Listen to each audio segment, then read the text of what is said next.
So the next keynote and the last one before the break is going to be from Jurjevs, who is the founder and CEO of Sun Finance. And the keynote is Fintech, achieving rapid growth with a rocket ship fueled by tech. Toms, the stage is yours.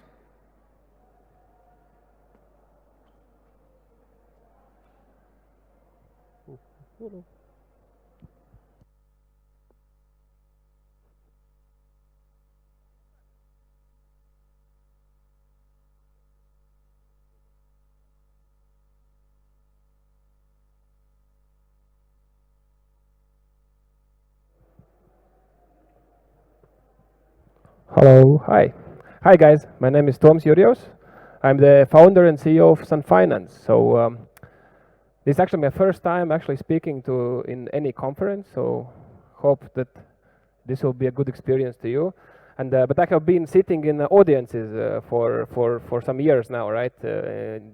Being around the conference around the world, and I have noticed two things in order to see whether the speaker is interesting to the audience or not. The first thing is to see whether people are sitting in phones during the presentation, and the second is about how many questions do audience ask in the end, right? So let's hope that I will get one question at least. So, but today I want to speak about fintech, about Sun Finance, about maybe question: who knows Sun Finance? Anyone has heard about Sun Finance? Okay, so quite a few. That's good. Yeah, so, but I won't tell you about our business per se, so I won't talk about kind of what products we offer, etc. More I wanted to kind of give you the story of why Sun Finance is where it is and how we have achieved it. And maybe you can take something away from this presentation and apply also into your businesses, right? So maybe a question: how many of you have your own businesses? Or are part of a quite early stage business? Okay, so some few. Others are like multinational corporations probably, or government, right? So about myself a little bit. So my name is Toms. I have been living and have been born in Riga, Latvia. I studied in Stockholm School of Economics. At the age of 21, actually, while still studying in Stockholm School of Economics, I applied for a CEO position for a country, kind of CEO position for Finance Latvia. So it's essentially country manager.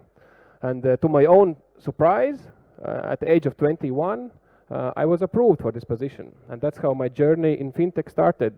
So now it's already almost 15 years. And in 2017, after 8 years in for finance, I decided that I have gained enough experience and there's kind of time to try something new. So I left and I started Sun Finance. And ever since, so 4.5 years later, we have been growing, and you will see some data now. Did it work? Yeah. So something, just one slide about Sun Finance so that you more or less understand what we have achieved with the things that I will show you later, right?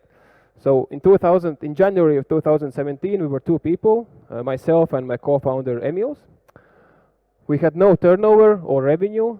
We had no customers. We had no countries. Basically, yeah, we had an office space of 25 square meters. And now, 4.5 years later, we have more than we employ more than 1,000 people. Our revenue for this year will exceed 200 million euros. We have more than 6 million customers, and we're operating at the moment actively in 7 countries, but we have a couple of in development stage. And this year, this is quite nice. I like this. This year, we were named as the second fastest growing company in Europe by Financial Times. And what do we do? That's not here, but essentially we're a fintech, we're a lending platform, and we offer to our customers different type of lending products. So that's what we do. Okay, so that was kind of the introduction, but now basically the main idea that I want to share you is how we have achieved what we have achieved. And I think kind of we are doing quite okay. Of course, there's still much to learn and still much to do and still much to succeed, but so far kind of it has been quite challenging experience, definitely. but also very great experience, and I wouldn't change the journey for anything else, right? I think these 4.5 years in my professional life have been the best so far. But basically, Sun Finance is built upon, we call them 5 cornerstones or 5 bedrocks on which the company is built and by whom we live from day one till still today. And this is something that maybe you can, I don't know, if you like some of them, you can probably use them in your professional life as well. So the first one, spend every euro as it is your last one. This is something that we did from day one when we, Emils and I, this is actually a true story. So the first tables that we bought were from IKEA from Poland, because at that point there were no IKEA in Latvia or Baltics, and we put them together ourselves in order to save some money so that we can invest it more in business, not to buy fancy furniture. And we live by such how to say principles still today. We don't buy fancy shit. We don't take too many people. We don't usually fly business, etc., etc. So we are spending every euro as it is our last. And for example, I don't know who of you follow some KPIs in your business. Let's say cost to income ratio. Who knows who is cost to income ratio? Okay, so for Sun Finance, for the whole group, cost to income ratio is sub 20%, right? So for those who follow, it's probably quite a good number. The next one is that size doesn't matter. And ladies, I don't know if you agree, but for the business, for our business, size doesn't matter when it comes to considering which countries to launch. What I mean, for the last 1.5 years, I have been quite actively speaking to different investors around the world about the business, about the growth, opportunities, etc. And they're always asking, why are you not entering in these large markets like India, Pakistan, Russia, etc., etc.? Why are you like spending your time in like Latvia, Kazakhstan, Sweden, very small markets by the number of population, right? And I'm saying that, guys, size doesn't matter, because in my experience, I have seen that very small countries can be highly profitable and can outcompete much larger countries, right? For example, Latvia, in 4 finance times, it was the most profitable country for 6 of my 8 years in operations, right? And Latvia is a country of 2 million people, super small country in world scale. For us also, the smaller, very small countries can be highly profitable and can be much more profitable and actually successful than much larger countries. The third one is be smart when investing in technologies. So by this, I mean we are a fintech, right? So our business is online based. It's fully tech. So, and I think here probably most of you are also tech based companies, right? And it's important to spend money for tech. It's super important, right? And we have probably spent millions and millions of euros for development of our internal systems. But what's more important than to spend a lot of money is to spend smart money. Because I have seen in my experience that you can spend around 25 million euros for a system that never is launched, right? Because it's just shit. You spend, you don't oversee where you spend, and then when it's time to launch it, it just doesn't work. So it goes together with point number 1, look where you're spending. And in Sun Finance also, in year 2, we were super highly growing. We still are, but we thought, okay, we need more developers, because they will grow, they will make us more systems, better systems, more countries, etc. And at one point, I think in a matter of 3 months, we grew from 15 developers to 75 developers. It didn't work. The output of 75 was worse than the output of 15, because you need to teach them, you need to accumulate them, and only after some time, some of them will give you output, right? So it's better to go gradually and to get the best, not just the quantity. The fourth actually also goes together with the third. So CV doesn't tell the whole story. I mean, when I applied for the position in for finance, I had no CV. It was blank, more or less, right? I hadn't even finished my university. But I did apply, and the guys who were the founders of For Finance at that time, they were quite young, and they saw in me, hopefully they did see in me, something that is not written in CV, right? So they saw that I want to succeed in my career, I have good ideas, and I kind of have also the knowledge, at least theoretical knowledge, how to achieve those ideas. That's not COVID, I promise. So the same applies for Sun Finance, and I have been living with this ideology for the last 12 years. CV for me is quite important, but it's definitely not the most important aspect, right? Let's take, I give you an example. So Sun Finance core management team, so all the C-level people, etc., it's around 25 people for the whole group. 90% of them are sub 40 years old. 75% of them are sub 35 years old. I'm 34, and I'm more or less in the elderly side of the management team, right? So we're looking for young, hungry people who want to succeed and who have the brains and the willingness to achieve that success. And finally, sharing is caring, right? So what do I mean by that? When you have your good ID people, when you have your good countries, when you have your good management people, right? Then you need to share with them. You need to make them feel that they're your partners, not your employees. To make them feel that you work with them, not that they work for you.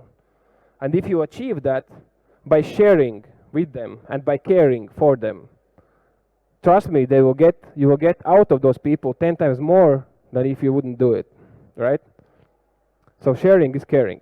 And actually, kind of today I looked through the presentation, and I have one more to put here that I will put for if sometimes if there will be another presentation that I'll do at some point because of COVID, right? That you can't do that. Then we'll have actually 6 lessons, and the 6th one is stay out of the comfort zone, right? Comfort zone kills you.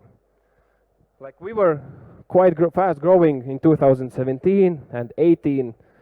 And on 18, we were already a profitable company as a group, right? So everyone's, yeah, we have done it. We are profitable. We are like in 4 countries or something at that point. And that's it, right? But it's always important to say that comfort zone will kill you, so stay out of it, right? Keep on pushing, keep on growing, keep on achieving. Sometimes you will succeed, sometimes you won't, but you need to keep on going. Otherwise, if you just stop, your competition will beat you, the regulator will beat you, or the guy in the street will beat you. Okay, so that was the kind of the cornerstones, and now a bit more practical. Is it interesting? It's okay? Yes? You like it, that's good. You also like it, perfect. Okay, so how many phones do I see? Almost none. Okay, so matrix development structure. This is kind of the practical way how we achieve our growth, right? On one axis you have products, on other axis you have countries. So as I mentioned, we are operating in 7 countries at this point, and we have 4 products that we offer to our customers. And the idea is that we don't want to grow just by we don't want to grow just by the number of countries, and we don't just want to launch new products in a single country. So we have decided that we will do both, right? So we will focus both on countries and on products, because you need more countries mainly due to regulation, because regulation in financial industry is very tough, and you need to diversify your portfolio and your business. But also you need to add new products in single country, because you can upsell it to your existing customer base. Your cost of marketing for those customers or cost of acquisition is close to 0. And also that's a diversification in a single country, right? So we call it the matrix development structure for our growth. And then, so as I mentioned, so we grow, this works? Yeah. So we grow in number of countries as well. Now we have around 4 countries in development, more or less, in early, like in late development stages, and then 2 or 3 in early development stages. And how do we make the choice where to launch our business, right? So kind of what are those key aspects? And I would say we kind of divide them into 2 main points. So one is past experience, right? So red ocean markets. What I mean by that is that, let's say Poland is a good example, right? So when I and Emios we launched Sun Finance, we thought and we said to kind of other investors and colleagues that we want to launch Poland. They're like, "What, you're crazy? Like Poland, it's got like 100 companies operating in this space, many large players with budgets of tens of millions of euros for marketing alone, right? So what are you going to do there? You won't succeed." And we said, okay, kind of yeah, but from the other side, I know those countries' experience, right, from past experience, and I know what they are doing good and what could be improved. So for us to determine which country to launch, we have to be certain that we can do some stuff better than the competition does. And mostly the main competition, the largest players, right? And what we do best is IT and is underwriting, scoring, data science, call it what you want, right? And we knew that we can do it better. So we entered Poland, and now we are top 5 player in this huge market, right? The same for Kazakhstan. We entered Kazakhstan, and now we're the largest short-term lender in that market. The other is, so we don't have experience in all the countries, right? So then we need to do the research, unfortunately. And regarding research, before COVID, we have a dedicated business, how is it called here? Dedicated business development. I will call it dedicated business search team, right? So we had the list, we have like 2 people who were 80% of their time traveling around the world, staying in different countries, and looking for good business opportunities to understanding which is the next country where we should enter, right? So that's actually how we found Vietnam. And with this type of kind of approach, you can find bluish or even blue ocean markets. And yeah, and LHF, it's low-hanging fruit markets, right? So which ones you can open fast, get your revenues up, get the customer base, and hopefully also be profitable quite fast. Okay, and so here we talked about kind of how we grow, why we grow like this. So now we have to talk about how do we manage it, right? Because one thing is to launch a country, to launch a business. The second thing is to actually manage the business. So we call it centralized decentralization. What is centralized? Centralized are all the things that are basically done more or less the same across all the countries. Give me 1 second.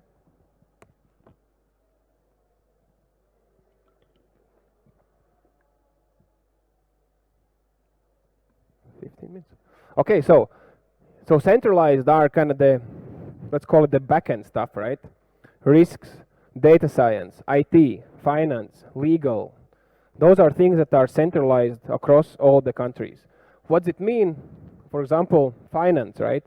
There's one CFO that manages finances for all the markets, except for first local accounting, etc. But for finance, they also, within the department, they have more focused people for particular regions, right? So you have a finance controller for Asia, you have a finance controller for Europe, etc., etc. But basically those things are centralized for the reason that that's cost efficient and you can replicate stuff in countries, right? And decentralization is the business part, basically, business and operations. Because the business part is super, you need to be focused. In order to be successful, you need to be focused. And you can't be focused when you kind of are thinking about countries from Vietnam to Mexico, right? It's not possible. So you need to be focused for a particular region. That's why for decentralization, we have so-called hub structure. In Sun Finance, we have now 4 hubs. Every hub has its own management team, right? You have the hub CEO for a particular region, and then you have a management team of 5 people in that hub. They are customer care, marketing, etc., etc. So operations people, right? And they are just thinking about that particular country or set of countries in their region, and they don't care what's happening in another country. Like, doesn't matter, right? They are just focused for that country, and focus is key there. And here, this is I forgot to say. So for me, myself, and my co-founder, we call that we are working in an eagle view in a sense. What does it mean? It means that when stuff is good and when days are good, we are just flying around and looking at data and not interrupting people in their actual work, right? But when the stuff how's it saying? When the shit hits the fan, right? When the shit hits the fan and there's something happening in a country or in some department, then we come down and we try to fix it. And we can go as deep as listening to phone calls with customers or talking to our customers ourselves, right? And then when we fix it, if we can fix it together with the team, then we come back up again and look at the overall picture. And that's, I think, so. And finally, one thing that we apply for decentralized decentralization is our own 80-20 rule. And what again does it mean? It means that 80% of the stuff in countries is the same, right? So you or the same approach, I would say, right? So you take the same approach for finance, IFRS 9. You take the same approach for scoring and underwriting, right? You do data science models. You look at local data that you can get, etc., etc. The same for IT. You have the same IT systems. Of course, you have some integrations country specific, but in general, they're the same. And then you have the 20%, the decentralized or the specific local know-how, right? And that's the key part. Because I have seen in my experience, when companies grow fast in this industry, they start to think that the group people start to think that they're the smartest in the room always, right? They know better how to approach customers in Vietnam than the local Vietnamese team, right? So that's crap. That's never going to happen. And I have seen companies actually, how to say, go down the cliff, right? Because they have lost this idea that you need to listen to the people on ground. And I have been country manager myself for 8 years, right? I know it firsthand when the group doesn't listen to you. So we do listen. We do listen to the people. We have office in every single country where we operate, from Mexico to Vietnam, and we do listen to our local people. And that's, I would say, the key part of our business success. So centralized decentralization. And yeah, to sum it up, so what is Sun Finance and why we are where we are? It's because of these things, right? So live by the 5 or 6 lessons, grow through matrix development, manage it with centralized decentralization, and apply the 80-20 rule.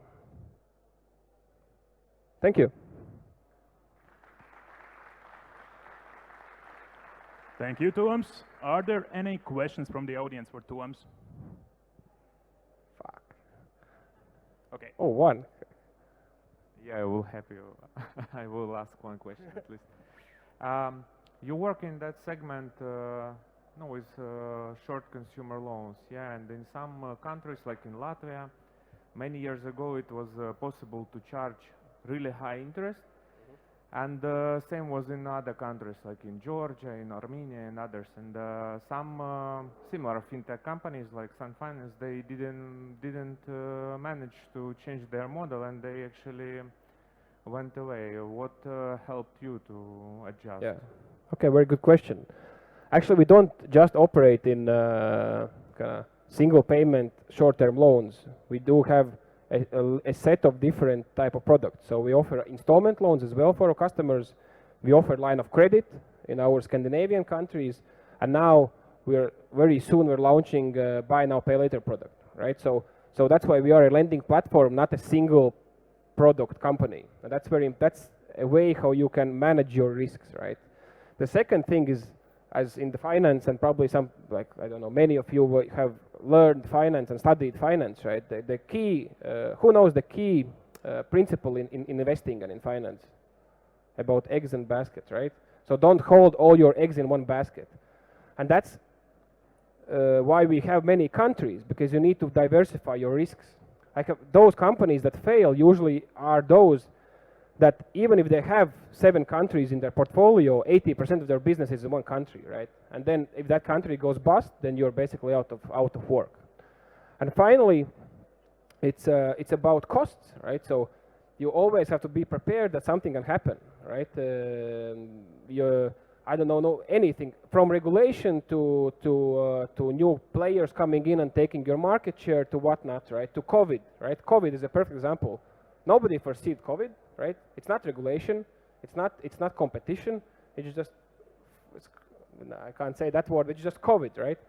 So if we wouldn't apply this, and here I would say this: spend every euro as it is your last, right? If we would spend, and we were like now we are bigger than pre-COVID, right? So we have managed through COVID very good, much better than most of our competition. Why? Because we are not spending that much, right? As I mentioned, we are saving money, and when you're saving money, then when some crisis comes, you have a cushion on which you can lean upon in order to grow your business. Those companies in our industry that have their cost-to-income ratio 70%, COVID comes, their income shrinks very fast, right? Because you can't issue loans, or your risk appetite shrinks, right? Then you're screwed. You're loss making, and that's it. You're in a bad bubble in a sense, right? So save money and de-risk your investments and your business. Okay, thank you. Is there any other question? Oh wow. Okay. What's the main thing that differentiates you from other similar fintech companies? One of the things I think definitely is the same, coming back to costs, right? So it's just a mindset of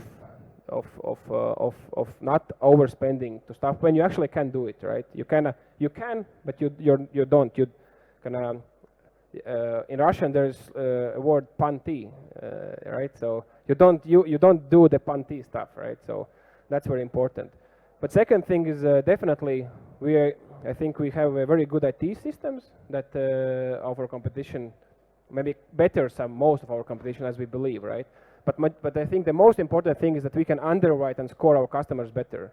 We employ 12 data scientists, right? And we focus because we are still a lending company, right? Through fintech or through tech, but still lending company. So we need to underwrite our customers, because we don't make money if they don't repay the loan.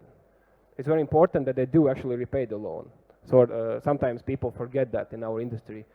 And if you can score them better than your customers can, it means that you can actually approve more customers than your customers can, and you can give them larger amounts than your competition can, right? And if they will repay better, then you are in much better phase. You can double, triple your volumes compared to your competition. Okay, thank you. Why, out of all of the Asian markets, specifically Vietnam is the success story? At this point, Vietnam is actually the first country. So we definitely do have intentions, and actually are work in progress to open new countries in that region. But Vietnam, one of the reasons why we entered Vietnam first, because Emils and we flew there. It was just a nice country to visit, right? Sometimes. So I try to visit every country where we operate at least 2 times a year. Like, that's my approach. To be on the ground, to meet the people, to go to dinners and lunches, to motivate them to be there, right? To see what's happening. But no, actually, no, let's say, without jokes, Vietnam is a very good country. The business was there. They had quite large competition. So we saw that again, if you can beat the competition by having better product, better scoring, better technologies, then actually you can do very large volumes and good business, because the demand is there. Thank you. Any other? So, okay, my question for you is, what is the most challenging thing running business in this sector, like lending sector? What's the most challenging thing? Definitely regulation, without doubt, right? Regulation is the most challenging thing in any lending business. And here, I think this is I would say, the only place where we are aligned with banks, actually where we can be compared with banks, right, is regulation. Probably if some banking person would come up and they would ask the same question, he would probably say the same: regulation is shit, right? And maybe he wouldn't say that because he's from bank, right? He would say, oh, regulation. But basic regulation is the toughest thing, and it always changes. There's never it usually changes every 4 years, 6 months before elections, right? Some parliament official comes and says we need to regulate this industry. Let's regulate it, and I will be the good guy for you. Then they regulate something. Then again, 4 years passes, and again next elections and next regulation, right? So that's definitely the hardest part. Okay. And one more question from my side. I know that Sun Finance successfully issued bonds. Yeah, maybe you can share also experience with investors or debt investors, how to attract funds, because I understand you have a lot of funds then. So essentially, you need to diversify your funding structure as well, right? Like everything is about the diversification, right? So you can't have only one investor, or because if he changes his mind, gets hit by a car or something, then basically you can also be screwed. So we do fund our business through bonds. We do fund our business through profits, because we're quite profitable. We do fund our business through Mintos as a lending platform, and we do fund our business through shareholder funds, right? So myself and my co-shareholders, we also invest our money, and most of our money we invest in Sun Finance, right? So how to attract bonds is quite easy. First of all, you need to have a track record that you're a profitable, stable business, and then you need to approach a bank, and in this now to last 45 days are a bit tougher with the things in China, and then the market's actually a bit fluctuating, right? So maybe you know that. But I would say this summer was the best time to attract funds. There's so much money out there, right? And cheap money for free, basically, or even negative interest, right? So it has to be put somewhere. And if you have a good business, then attracting bonds is like this. But it always changes, right? So a year ago, if I would stand here, I would say attracting money through bonds is almost impossible, right? There's nothing happened. But throughout the year, since the money was printed and printed and printed in Europe, in the States, everywhere, right? Now this money can be attracted. Who knows what will happen in 6 months, right? At this time, I think nobody knows. Okay, thank you. Okay, this is going to be the last question for Toms. Oh. Yeah, hello. About this 80-20 principles and centralized IT. So you have business in a lot of 7 countries, and how you manage these priorities and tasks for IT and centralized part? Yeah, very good question. So IT is the same, as I mentioned, as finance risk. So it's centralized, but still it has decentralization within IT, right? So it's still managed by one CIO across the board, but they have specific teams that are more focused on particular regions in the world, right? And then the hardest part there is to not to let the systems fly away or float away, right? Because if you have different teams working on specific countries, after 6 months, those systems can be completely unrelated, right? But you need to keep them, in a sense, the same, so that when you launch some super big stuff, that actually it works on all the systems, and the core code is the same, right? So that's the main thing. So that's why we also within IT, it's centralized decentralization. We manage it centrally, but we make small stuff. Small stuff is made in dedicated teams that are only working for those particular regions. Okay, let's give another round of applause for Toms. Thank you guys.